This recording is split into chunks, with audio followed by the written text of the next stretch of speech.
বিশ্বের গুরুত্বপূর্ণ বাণিজ্যিক ও সামরিক নৌপথগুলোর মধ্যে অন্যতম বঙ্গোপসাগর।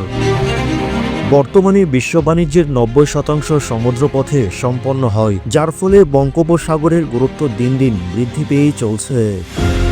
এই সাগরের চারপাশে রয়েছে 5টি দেশ। এসব দেশের মধ্যে সবচেয়ে বড় দেশ ভারত, যা জনসংখ্যাতেও শীর্ষে।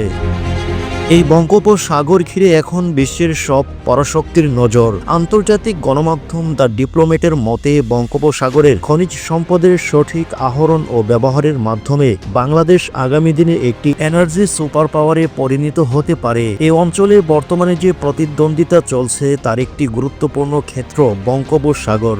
মিয়ানমার নিয়ে চীনের আগ্রহ দিন দিন বৃদ্ধি পাচ্ছে, যার মূল কারণ বঙ্গোপসাগরের ভূকৌশল গুরুত্ব।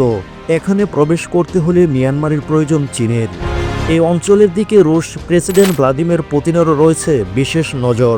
অন্যদিকে চীন প্রতিযোগী দেশগুলোর নৌবাহিনীর উপর নজরদারি করতে চায়। সে কারণে মিয়ানমারে কোকো দ্বীপ ও শ্রীলঙ্কার রাডার স্টেশন নির্মাণ করতে চায় চীন। চীনকে মোকাবিলায় বঙ্গোপসাগর ও এর কাছাকাছি অঞ্চলে নৌ উপস্থিতি রাখতে চায় মার্কিন যুক্তরাষ্ট্র। টেকনাফের ওপারেই আরাকানে নিবিড় দৃষ্টি রাখছে যুক্তরাষ্ট্র। ভারতকে ঘিরে এ অঞ্চলে বিভিন্ন বন্দর নিজেদের দখলে নিতে সেখানে নিজেদের উপস্থিতি জানান দিতে চায় চীন।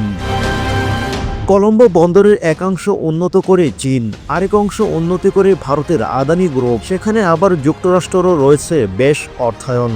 আর এভাবেই বাংলাদেশ সংলগ্ন বঙ্গোপসাগর হয়ে উঠেছে বড় শক্তিগুলোর খেলার মাঠ। বঙ্গোপসাগরের ভূ রাজনৈতিক উত্তেজনার মধ্যে সবচেয়ে বিপাকে পড়ে বাংলাদেশ। বঙ্গোপসাগর এখন কেবল একটি সাগর নয়, এটি পরিণত হয়েছে আন্তর্জাতিক শক্তিগুলোর প্রতিযোগিতার এক জটিল অঙ্গনে। আগামীতে এ অঞ্চলের ভূ রাজনৈতিক অবস্থান কিভাবে পরিবর্তিত হয় সেটি এখন লক্ষণীয় বিষয়।